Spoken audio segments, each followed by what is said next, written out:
नमस्कार. अवधूत चिंतन श्री गुरुदेव दत्त श्री स्वामी समर्थ. आपल्या मी इगतपुरीची या चॅनलमध्ये सर्वांचं स्वागत आहे. नवरात्रीच्या तिसऱ्या दिवशी नवदुर्गेच्या चंद्रघंटा या रूपाची पूजा केली जाते. चंद्रघंटा देवी हिच्या कपाळावर घंटेच्या आकारात अर्धवट चंद्र आहे, त्यामुळे तिला चंद्रघंटा असे नाव पडले आहे. नवरात्रीच्या तिसऱ्या दिवशी चंद्रघंटा या देवीची पूजा करायची आहे. चंद्रघंटा देवीची पूजा केल्याने आपल्या घरातील सर्व वाईट बाधा, नकारात्मक ऊर्जा नष्ट होते आणि घरात आनंद, भरभराट आणि सुख येते. चंद्रघंटा देवीचे रूप सौम्य आहे आणि चंद्रघंटा देवी ही धैर्य आणि शौर्याचे प्रतीक आहे. चंद्रघंटा देवीच्या पूजेने भक्तांचा अहंकार नष्ट होतो आणि त्यांना सौभाग्य, शांती, वैभव यांची प्राप्ती होते. चंद्रघंटा देवीची मुद्रा ही सदैव युद्धासाठी तयार आहे, त्यामुळे भक्तांवर कोणतेही संकट आले तर देवी त्यासाठी लगेच तयार असते. चंद्रघंटा देवीच्या पूजनाने तिचा भक्त हा सिंहाप्रमाणे निडर आणि निर्भय होतो आणि त्याच्या आयुष्यात सिंहाच्या रंगाप्रमाणे सोनेरी दिवस येतात. चंद्रघंटा देवीच्या नित्यपूजनाने साधकाला आरोग्य, सुख आणि चिरायू होण्याचे वरदान मिळते. आता नवरात्राच्या तिसऱ्या दिवशी चंद्रघंटा देवीची अशी काय सेवा केली जाते ज्यामुळे आपल्या घरातील सर्व वाईट शक्ती, वाईट बाधा नष्ट होतात, शारीरिक मानसिक कष्ट नाहीसे होतात आणि घरातून सर्व संकटांना मुक्तता मिळते. घरात धैर्य, शौर्य येते. भक्तांना धैर्य, शौर्य प्राप्त होते. धन, लक्ष्मी यांची आपल्यावर कृपा राहते.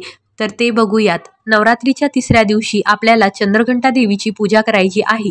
जर तुमच्याकडे चंद्रघंटा देवीचा फोटो नसेल तर तुम्ही जेथे घटस्थापना केलेली आहे किंवा मंगल कलश स्थापना केलेली आहे किंवा आपल्याकडे कुलदेवीचा किंवा कोणत्याही देवीचा फोटो असेल किंवा कुलदेवीची, महालक्ष्मीची मूर्ती असेल तर तुम्ही त्या फोटोची आणि त्या मूर्तीची चंद्रघंटा देवीच्या रूपात पूजा करू शकता. त्यासाठी नवरात्रीच्या तिसऱ्या दिवशी सर्वात पहिले घटाची, कलशाची, देवीची पूजा करून घ्यायची आहे.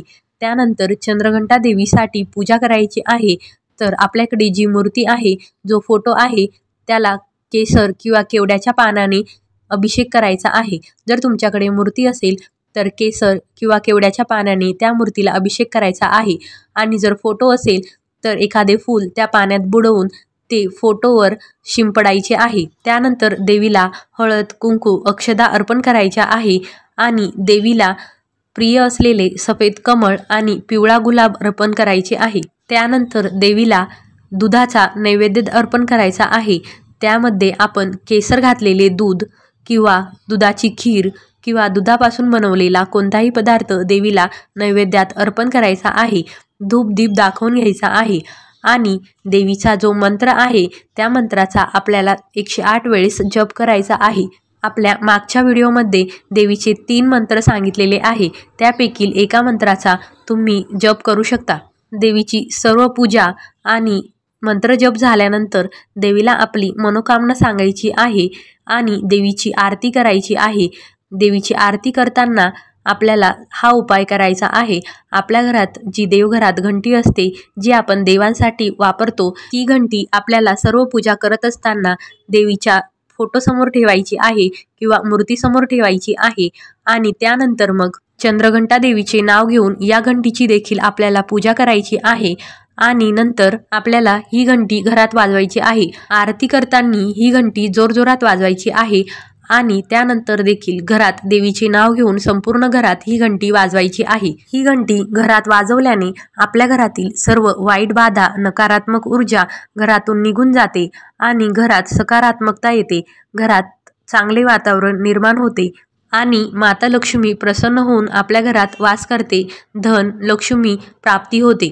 घरात जर कोणी आजारी असेल, शारीरिक मानसिकदृष्ट्या कष्टी असेल तर त्या व्यक्तीवर देखील चांगला परिणाम होतो. घंटीच्या ध्वनीने घरातील सर्व नकारात्मकता, वाईट ऊर्जा निघून जाते आणि घरात चांगले वातावरण निर्माण होते. कारण देवीने जेव्हा असुरांसोबत युद्ध केले होते तेव्हा वटवाघळांच्या रूपात आलेल्या असुरांना देवीने घंटी वाजवून संपवले होते. घंटीचा ध्वनी ऐकून हे असुर बधीर झाले होते आणि सैरावैरा इकडे तिकडे पळू लागले होते आणि देवीने त्यांना घंटीच्या ध्वनीने भस्म केले होते. देवीने घंटी वाजवल्याने त्या असुरांचा नाश झाला होता ते भस्म झाले होते आणि देवीचे नाव देखील त्यामुळे चंद्रघंटा आहे।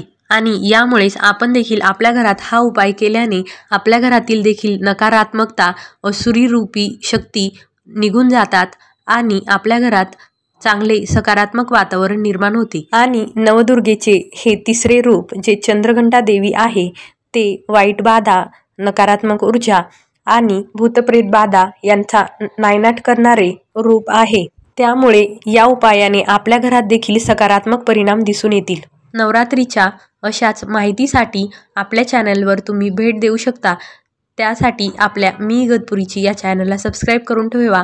व्हिडिओ आवडला असेल तर व्हिडिओला लाईक करा। व्हिडिओ बघितल्याबद्दल धन्यवाद। अवधूत चिंतन श्री गुरुदेव दत्त श्री स्वामी समर्थ। ओम देवी चंद्रघंटाय नमः।